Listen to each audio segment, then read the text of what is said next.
Do you want to get your grungy old taillights from the old plastic ones like that to modern LEDs? Let me show you how. This is our home, and this is where we live in Seattle, Washington. That's me, Eric, my wife, Roshri, and these are our kids. We got tired of the usual corporate America, long hours, living for the weekends and living for retirement. We decided to make a change. We moved out the Pacific Northwest. We cut our expenses, we cut our income, and we decided we were going to focus on what matters most. Life, experiences, spending time with our kids, spending time with our friends and family, making the most of every single day, and truly living life to its fullest. So come join us as we explore this world. It's a lot to see and a lot to do. Let's get it going. So as you can see, I've already done the left side here. Before I pull the right side out and show you guys what the process is, I'm gonna let you see a difference in the light output. All right, babe. All right, running lights, brake lights, and reverse. And as you can see, right side's burned out, but I'm sure it'll be a lot brighter. So on the old lights, simple, two covers you can remove, and you got a halogen bulb base in the back side. Looks like such. Susceptible to corrosion, rust, all the things you would expect. Another reason why the LED ones, like such, are such an upgrade. Everything's sealed, as you can see, waterproof. It even comes with this gasket here with a removable adhesive backing. You'll put this backing on the back of the housing before you start working the bulbs or the wiring. So first things first, I'm gonna get this one removed. These come with essentially what's going to be a replacement of what's black on here. As you can see, all the screw holes will match up. So to get started here, we're just going to remove these 1, 2, 3, 4, 5, 6 on the perimeter there screws and get the old housing out. Now with the screws removed, this is what you're looking at. Brake light on top, reverse on the bottom. Now you've got a shared ground. As you can see, we've only got 1, 2, 3, 4 wires coming into the old assembly versus 1, 2, 3, 4, 5 on the new one. That's because whereas on the old ones it shares one single ground wire and passes that ground signal between the two sides, on this one these white wires, which are the ground, are separate. So when we splice them into this ground wire here, we're going to join these two together on one side, and then this wire will come in on the other side, and that'll create our ground. Now this black wire here, this is a power wire to the reverse light. On the new one, that equals the blue one here, so this blue will go to that black. On this side here, the red one is our brake light, our bright lights, and the black one is our low beam light. And then on coming out here, the black is the brake pedal signal for the bright lights, and then the green would be our running lights. I mentioned you want to get this foam backing onto the new assembly before you get it installed on the vehicle. This paper backing here just peels off. You're going to run your wires through it, peel the backing off, take the paper out, and then just diligently match up the already cut holes on the foam with the screw holes in the LED assembly itself, and try to be mindful of making sure that the foam itself is installed nicely so it's not high and low on one side, so that it shows correctly with the right amount of overlap. The same on all sides, like I was able to kind of accomplish here on this one, where the black is kind of nice and uniform all the way around. I've got the backing attached now. Just be mindful these wires will try to grab onto the adhesiveness on the back. Versus cutting all these wires right now and just getting everything severed, I like to kind of work in a system. So I'm going to start with the reverse side. I'm going to cut these two wires, especially when I have multiple wires going to different things with the same color. I don't like to give any opportunity for them to get confused. I'm going to cut these two here, and I'm going to go ahead and get these wires stripped to get a nice 1/4 inch or so of extra wire there.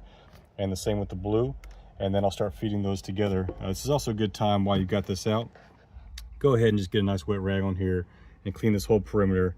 You never know if this new one might be a slight bit smaller. You don't want any of this dirt to show. This is a good time to clean.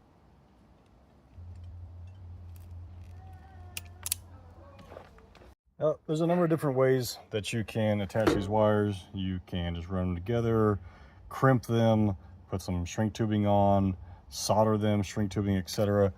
A product I like to use, which is fantastic, is these guys right here.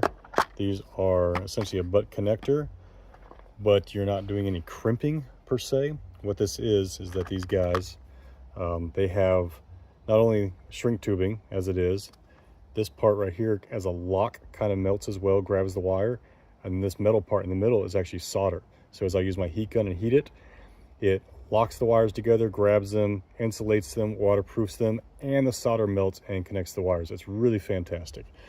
Now I'm going to use the red ones predominantly here. It's the smallest gauge wire, and they fit nicely over the wires, both on the body of the coach and of the light assembly itself. Now for the white ones though, for the ground wire, I'm going to use the blue just because I'm putting in 2 wires on the assembly side, since I'm putting these 2 ground wires together, and these 2 together wouldn't fit in the reds. So I'm going to use the blue there. These still melt down nicely, and you'll see what I mean. All right, so this is what the wires will look like once you get them in the shrink tubing. As you can see, I've got the one coming from the body side. It's coming in the middle. You'll see I've got the wires joining. I've got enough of the insulation trapped by the blue on each side. And then in the middle is the bare wires. I'm going to use a heat gun such as this one. It's a 110, plugs in. It's great. You can also use a cordless one or a gas powered one.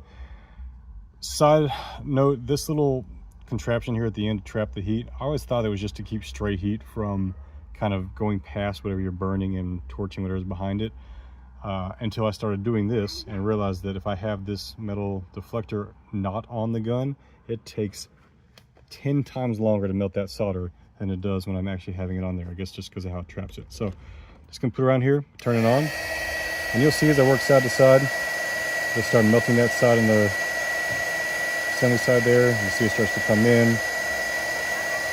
Get that held. Now the blue's starting to melt there. Work myself across the other side. I usually try to trap the wires a little bit first, and you see the blues have kind of melted nice. Now I'll stay in the middle. It's hard to see because it actually goes kind of slow, but you can see the solder is already changing. It's going to get small. It's not going to completely dissolve. You already start to see that I'm getting some of the metal coming out and the shininess on either side of the wire. Now it's melted. I can take this off. Excuse the crazy dogs from our neighbors.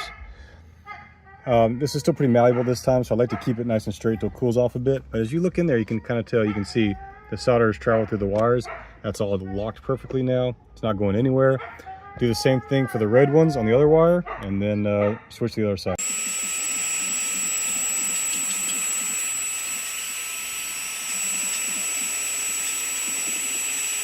All right, I'm gonna apologize profusely for my neighbor's dogs. Absolutely nothing I can do about it, and I apologize. Here you can see we've got the ground wires from the assembly all spliced in nicely. And I got my power wire for the reverse light. So now let's switch over to the running lights and the brake lights. Again, the red here is going to be the brake light, and then the black from the body is going to be the brake light. So we'll hook those up and do the same thing with the black wire here for the running lights on the assembly to the green of the body.